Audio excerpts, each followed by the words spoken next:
Tere sõbrad!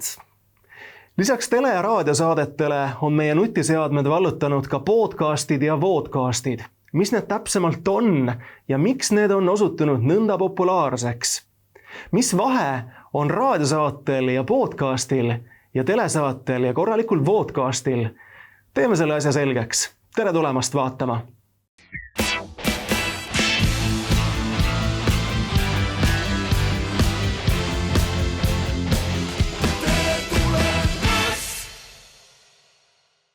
Andres, räägime taskuhäälingust. Kas oskad öelda, millal esimesed video- ja audio podcastid Eestisse tekkisid üldse? Nüüd minema tõesti ajas pea 30 aastat tagasi. Kõigepealt tuleb muidugi defineerida, mis asi podcast on. Eks tegelikult taskuhääling on eesti keeles, et ega ta muud ei ole kui üks salvestatud helifail, mida on siis võimalik internetikeskkonnas järelkuulata. Ja esimesed sellised failid, mis laiale üldsusele kättesaadavaks tehti Eesti Raadio poolt enam aastal 1995-1996 nende veebilehel, nii et väga-väga palju aega tagasi. Tänasene kasutusmugavus on muidugi hoopis teine. Toona helistati interneti tajalapiga sisse. Üles- ja allalaadimiskiirused olid hoopis teistsugused. Internetiühenduse maksumus oli hoopis teistsugune. Täna, kui keegi peaks maksma andmeside eest kas või 10% sellest rahast, mis toona maksti, siis mitte keegi ei kasutaks. Ta oli ikkagi selliste innovaatiliste tegijate, esimeste pioneeride pärusmaa ja laia üldsuseni oleme jõudnud alles nüüd viimase 10 jooksul. Kas video- ja audio podcastide reaalselt on ka saanud konkurendiks sellisele traditsioonilisele televisioonile ja raadiole? Siin on omapärane vastuolu selles, et tegelikult need on ju ka tele- ja raadiosaated. Eriti kummaline on muidugi see, et kui me räägime taskuhäälingustest, podcastist, et nüüd sellel on pilt ka. Kunagi öeldi, et raadio ju pilti ei näita. Need on väga paljudel raadiokanalitel pilt otse-eetri juures, kaamera juures olemas ja nüüd podcastile ka kaamera juurde pandud. Et need on ju ka saated iseenesest. Ja nüüd küsimus on see, kas saated pakuvad teleprogrammile või raadioprogrammile konkurentsi. No, nad on osa sellest. Nad ei ole küll järjestatud samamoodi nagu raadiokavas või telekavas, aga kui palju neid inimesi, kes televisiooni täna üldse telekava järgi lineaaris vaatab, see on teine küsimus, et noorem põlvkond telerit kui sellist ju kodunurgas ei oma. Vanemad ei sunni ka kell 9 aktuaalset kaamerat vaatama tulla, et kõigil on vabadus omal soovil, omas kohas, oma seadmest saateid vaadata. Nii et podcastid, video või lihtsalt raadio omad on ühed saated, mis on tulnud, et jääda. Ja tegemist on sellise üsna tavapärase innovatsiooni kõveraga, et mingid asjad esimese hooga plahvatavad, aga siis jõutakse arusaamisele, et kas see on lihtsalt hobi, ma huvi pärast teen seda, või on see äri, et kas ma saan sinu käest piisavalt raha, et kas see ärimudelina töötab. Neid harrastuspõhiseid podcaste tuleb juurde, neid kaob ära, aga selliseid podcaste või podcasti tegijad, kes saaks öelda, et ma elan sellest nüüd hästi ära ja et neid tuleks nii palju, et telejaamad hakkaksid nüüd kahtlema, et kas tasub ikka teleprogrammi enam teha, kuna podcastid on kõik vaatajad ära võtnud, võt sellesse ma hästi veel ei usu. Kogu aeg on öeldud, et uued asjad lükkavad vanad kõrvale. Ma arvan, et vanad jäävad alles, et raamatuid loetakse veel tänapäeval, raadiot kuulatakse tänapäeval, televiisorit vaadatakse, et nende jõudude vahekord võib-olla muutub, et saavad need uued tehnoloogiad uute arengutega tuult tiibadesse, aga nad ei jäta meid vanadest ilma. Rasmus, kas audio- ja video podcastid astuvad reaalselt traditsioonilisele telele ja raadiole kandadele? Kuidas tundub, mida numbrid näitavad? Kindlasti head podcastid ja videocastid on tulnud turule selleks, et jääda. Et seda kindlasti ühelt poolt. Ja me teame ka seda, et samas see sunnib meid olema üha rohkem nutikam, pakkuma üha rohkem mitmekülgsemat sisu. Et head podcastid on ju huvitavad, ja neid on väga huvitav kuulata, nii et kindlasti neil on turul oma koht. Ja kuidas sul tundub nüüd tuleviku mõttes, et kas läheb järjest raskemaks televisioonile, et kas tava televisioon võib kannatada rohkem ja kaduda? Ei, seda ma ei ütleks, et pigem televisioonis on konkurendid, ütleme Spotify, voogedastusplatvormid nagu Netflixid ja muud säärased. Et meil endalgi siin TV3 grupis on Baltimaade suurim voogedastusplatvorm Go3. Nii et ta on nagu teistsugune meedialiik ikkagi ja nii-öelda vaatajate poolt palavalt armastatud.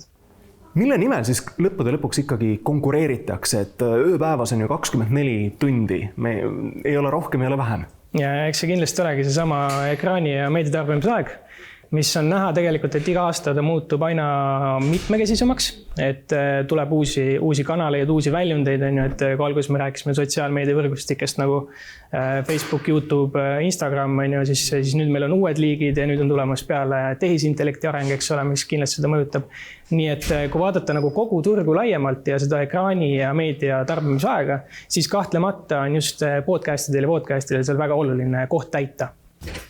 Kui maailma esimese ja kõigest 2-sekundilise katsefilmi salvestus pärineb 1888.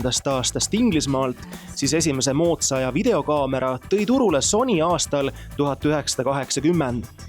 Mil televisioonisaatetoru kaudu saadud analoogsignaal salvestati VHS-kassetile. Videosalvestustehnika areng on aastakümnete jooksul olnud väga kiire ja kes seda evolutsiooni oma silmaga näha soovib, tasub külastada Ringhäälingu muuseumi Türil. Kui omal ajal tuli videokaamera käsitlemist uurida ja harjutada pikalt enne, kui ilusat videopilti vaadata sai, siis tänapäeval võtta taskust korralikum telefon või osta seikluskaamera ja tunned ennast peaaegu kohe tõelise operaatorina, no vähemalt enda arvates. Moodsa salvestustehnika soetamine poest on lihtne, aga igaühest siiski head kaamerameest või monteerijat koheselt ei saa. Selleks on vaja teadmisi, harjutamist ja kogemusi. Selliste üliväikeste kaameratega toodetakse tänapäeval ka telesaateid. Ja no mis siis veel vodcastidest rääkida? Hakka või ise kaamerameheks, aga miks ka mitte? Anneli, sa oled õppinud muuhulgas ajakirjandust, suhtekorraldust, Eesti filoloogiat, sa oled töötanud saatejuhina aastast 1993. No tänasel päeval on võttetehnika ju ikkagi vaatad kõigile kättesaadav ja see amet samas tundub väga glamuurne ja lihtne. Aga minu küsimus on, kas igaüks võib saada tegelikult saatejuhiks? Et kui sa küsid, kas igaühest võib saada saatejuht, teoreetiliselt võib. Praktikas see alati nii välja ei kuku. Kui sa küsid, miks, siis ongi selleks tegelikult hästi palju põhjuseid. Et nagu ma juba mainisin, et rääkimine ei tee sinust veel saatejuhti. Meil oli selline piibel kunagi Tartu Ülikoolis. Minust ei ole ühtegi sellist nagu õpikumlaadset asja veel tulnud ja kui ma õpetan BFM-ikaid ka toimetamise ja saatejuhtimise teemadel, siis ma olen seda neile täitsa näiteks välja toonud. Siin on täitsa põhireeglid olemas. Ehk kui me räägime saatejuhtimisest, siis me räägime ju tegelikult teleajakirjandusest. Teleajakirjandus hõlmab endas väga palju elemente. Mina võtan selle niiviisi lausega kokku võib-olla, et teleajakirjandus võrreldes raadio- või trükiajakirjandusega on see, kus sa pead ühel ajal nii nätsu närima kui hingama. Et palju elemente, mis on teleajakirjanduses, ei ole vajalikud ei raadioajakirjanduses ega trükiajakirjanduses. Kas heaks saatejuhiks saab õppida? Saab. Kas õppimine ja teooria teeb sinust hea saatejuhi? Ei pruugi. Mul meenub väga hästi kunagi Tartu Ülikooli päevilt meie teleajakirjanduse õppejõu sõnad. Aune Unt ütles hästi, et hea saatejuht on see, kes ei räägi endast, vaid loob ruumi, kus teised saavad kõlada. Loob ruumi, kus see lugu hakkab sinu peas elama, kas verbaalselt või pildiliselt, siin ei ole isegi vahet. Aga mis tavaliselt juhtub, kui me kõik arvame, et me oleme saatejuhid? Me hakkame rääkima, kuulama oma häält ja see ongi kõik ja see on kõige esimene viga, mida tehakse.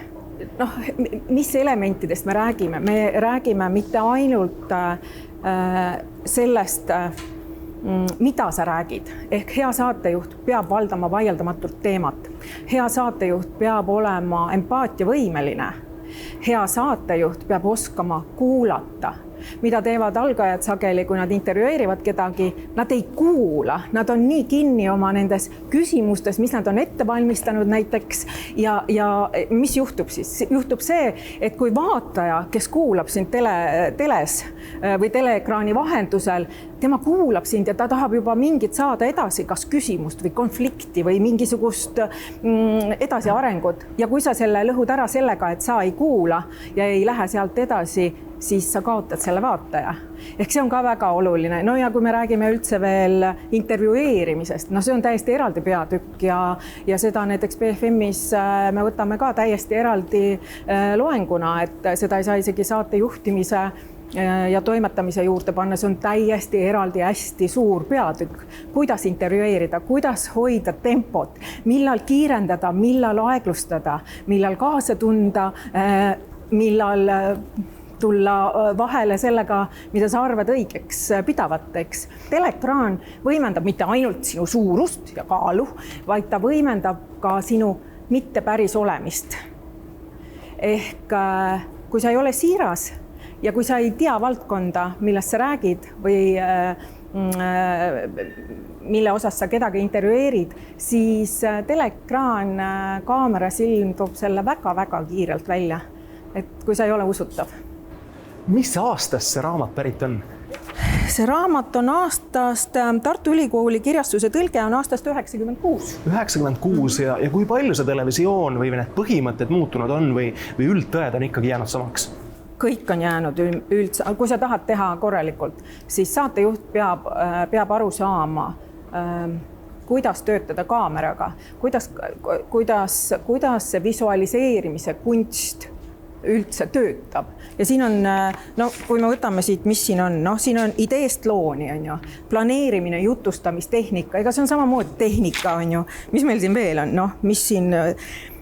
okei, kui me räägime kaameratest, siis kaameratehnika on muutunud, aga ega siis tegelikult see sisu selles mõttes ei ole muutunud ju. Intervjuu salvestamine ühe kaameraga, stand-up, reporter kaadris. Kas see on väga oluline, kuidas sa kaadris näiteks, kui sa reporterina oled saatejuht, kuidas sa seal oled, on ju? No ettevalmistus on alati nii raadio kui tele puhul ikkagi väga-väga A-joo. Saatejuhi imidž, miimika, algtõed. Kõik see sama asi ju peaks olema. Žestikuleerimine, mina vehin kätega on ju kogu aeg. Ja oma halba tuju ei tohi välja näidata, et sa pead oskama ka naeratada hetkel, kui sul võib-olla on kurb meel. Kui sul on kurb meel ja see lugu ongi kurb, siis sa peadki olema kurb. Kui ei ole? Siis sul puudub empaatiavõime. Siis ma ütlen, et sa oled vales kohas. Mida öelda algajale, kes tahab teha esimese sammu, mis need esimesed sammud võiksid üldse olla? Kas ta saab üksi juba ka peegli ees näiteks kuiva trenni teha? Ja, Tartu Ülikooli ajal ma mäletan väga hästi, kuidas me pidime kaamera ees esinemist harjutama. Ehk sa pead aru saama, et see on su sõber, mitte vaenlane ja sa pead oskama ennast temaga, sõbraks saama, siis ütleme siis nii. Et kui sa ütled, kas igast ühest võib saada saatejuht, ma vastaks kohe, et kas igast ühest võib saada kosmonaut, kas igast ühest võib saada näitleja, isegi kui ta väga-väga tahab.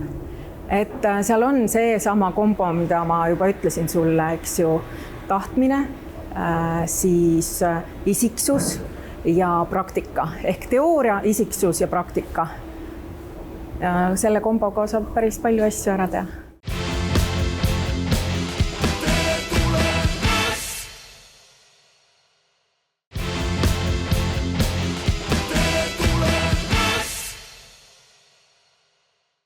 Jätkame saadet.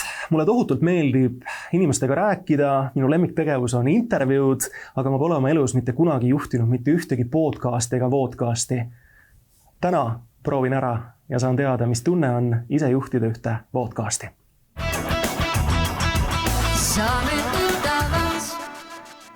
Tere, head sõbrad! Mul on täna suur rõõm tervitada siin meie stuudios inimest, kelle silm alati särab, kes pakatab energiast ja kelle rõkkav naer nakatab kõik enda ümber. Mu daamid ja härrad, Sirje Potissepp. Tere tulemast, Sirje! Ja tere tulemast! Rõõm sind näha ja tõesti, nagu ma ütlesin, alati su silm särab ja mis on see, ütle palun see retsept meile kaasa, et väga paljudele selle poolest just eeskujuks. Mis on see, mis sütitab sind iga päev, kus kohas sa oma energia saad? No, ma ei oska seda öelda, seda on minu käest elu jooksul vist niivõrd palju küsitud, et võib-olla ongi kõige rohkem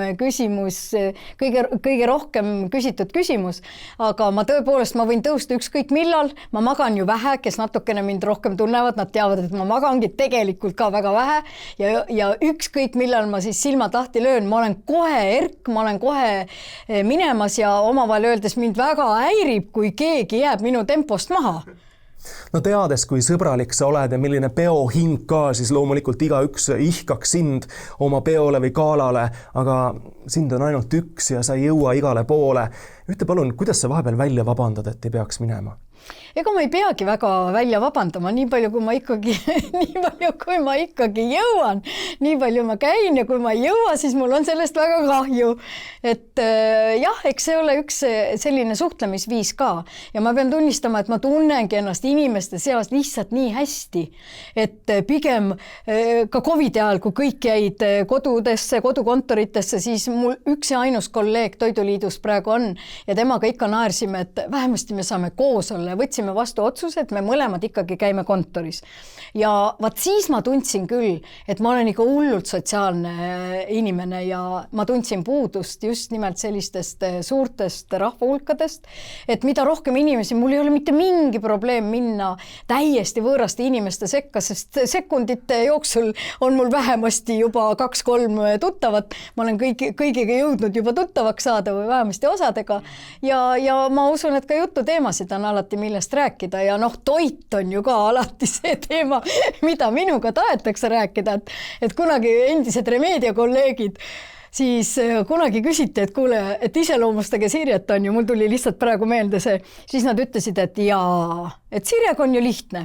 Kõigepealt on töö, siis järgmine aste on töö ja siis on töö, siis on pikk vahe, siis on autod ja siis on veel pikem vahe. No seda ei peaks mu pere küll praegu kuulma. Ja siis on perekond ja mees. Aga arvestades sinu elutempot, siis palju ajahetki ei pruugi päevast tulla kiirtoit. Kas sa vahepeal patustad ka? No inimesed jälgivad eriti sind, arvestades sinu profiili, et mida see Sirje sööb. Kas sa vahepeal patustad kiirtoiduga ka? No kindlasti patustan, ma ütlen seda täitsa siiralt ja ühe patu, mis mul kohe jälle meelde tuleb, et iga kord, kui ma Brüsselisse lähen, siis ma võtan friikartuleid. Nii, sellepärast, et Brüsselis ju võib. Aga üks sõbranna ütles mulle, et mis asja, mis mõttes Sirje Brüsselis võib? Brüsselis peab friikartuleid sööma, et nad maitsevad seal hoopis teistmoodi. Ja ikka vahel patustan ka, aga ma tõepoolest teen ka seda selles võtmes teadlikult, et ma söön absoluutselt kõike. Ma olen kõigesööja, mul ei ole väga suuri eelistusi, sest ma alati mõtlen ka niimoodi, mind on lihtsalt niimoodi kasvatatud. Et kui sulle toit ei maitse, siis see on sinu probleem, aga selle toidu tegemiseks on inimene või keegi on näinud väga palju vaeva. Et ma kunagi ei alahinda teiste tööd ja tõesti, kui sulle ei maitse see, siis ära võtta, leia mingi teine toode, ära hakka vinguma selle juures ega virisema, meil on nii palju erinevaid valikuid ja lõppude lõpuks on igal ühel võimalus ka ise endale ju alati meeldivat toitu teha. Et mina olen toidu suhtes väga tolerantne, sest ma olen ikkagi talus kasvanud. Mind on kasvatanud mamma ehk siis ema ja ma tean väga hästi, kuidas toit lauale tuleb, kui raskelt see tuleb, sest juba talil Jutuse talus me pidime kõik panustama vastavalt siis oma eale, nii palju kui me jõudsime. Aga seda, et näiteks kartuleid võeti ja meid ei olnud põllul lapsi, see ei tulnud kõne allagi. Et kui küsitakse tihti peale ka, et no mis te olete lapsepõlvest kaasa saanud või perest kaasa saanud, siis mina arvan, et ma olen perest kaasa saanud väga-väga palju. Lapsepõlvest kindlasti seda, et töökus kogu aeg pidid tegema tööd ja siis said alles naabri russapoistega mängida, on ju, et minu naabri lapsed olid, kellega me mängisime, olid kõige rohkem russapoisid, siis Viktor ja Aare. Ja ennem ikka jälle enne töö, ehk see sama kohusetundlikkus, töökus, kuna kõik oli vähe ja kuidas vanemad tegid tööd veel sofoosi töö kõrvalt, kuidas nad pidasid loomi, kuidas nad kõike seda käisid müümas ja kogusid raha, ega vanasti oli ikkagi ju niimoodi, et maainimesed olid rikkad ja me ju teadsime lastena, kus oli raha. Teate, kus oli raha? Taludes. külaliste toa riiete kapi vasakus nurgas. Ja me ju mängisime ju jummel, kui palju rahahunnikutega mängisime näiteks poodi. Et vanemad ei teadnud sellest ju mitte udu umbegi, mida me tegelikult tegime rahaga, aga õhtuks ajasime selle rahahunniku sinna jälle kokku. Et suhtumine rahasse, et raha tuli raskelt ja raha ei anta kergekäeliselt välja, vaid alati mõeldakse läbi ostud, kuhu panustatakse ja mina arvan, et see on olnud see tarkus, mis on mind elus väga palju aidanud ja ma olen seda järginud. Kui tihti sa täna leiad aega ja võimalust kodus kokata? Ei no mina pean küll seda tunnistama, et mina pole lapsepõlve koduski tahtnud süüa teha. Aga vahel pidi. Aga mida me tegime, olid need samad puupliidi peal siis kartuli küpsetused, mida mamma lubas, aga ema ei lubanud, on ju. Et söögi tegemisega minul on hästi lihtne. Mina olen väga tänuväärne toidunautleja. Mina teen süüa täpselt nii palju, kui on vaja ja täpselt nii vähe kui võimalik. Mis on kõige parem toit? Ma pean seda küsima sinu käest. No ikka hästi lihtsad toidud, et mul tulevad kõige paremini välja võib-olla tõepoolest toidud sealihast. Ja näiteks hakklihast, mis on väga tänuväärne tooraine, sest sellest toorainest saab lihtsalt nii palju erinevaid toite teha. Kuidas küll siiani sinutama üldsegi hakkama sain? Võin joosta su poole ma pimedal ööl, sinu nägemisest lõkkele löö. Veel veidi on aega, viib teessana aeda, tean, et seal valgeks sööme pimeda öö. Ja kuigi peidus pinna all, on peidus palju kellele sa neid hakklihast toitusid valmistad? No ega ma hakklihast ka ainult ei valmista, aga põhiliselt ikka oma abikaasale ja lastele ja perele, kui pere on kodus. Meil üks video vaadata. Vaata, mis ekraanil on. Muidugi.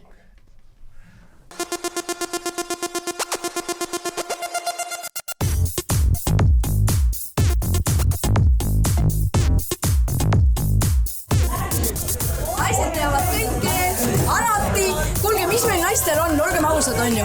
Targad lapsed, loll mees ja alati õigus. Nii, et siis targad lapsed ja mees. Ja ma kutsun siia stuudiosse sinu kalli abikaasa Vello. Tere tulemast, Vello.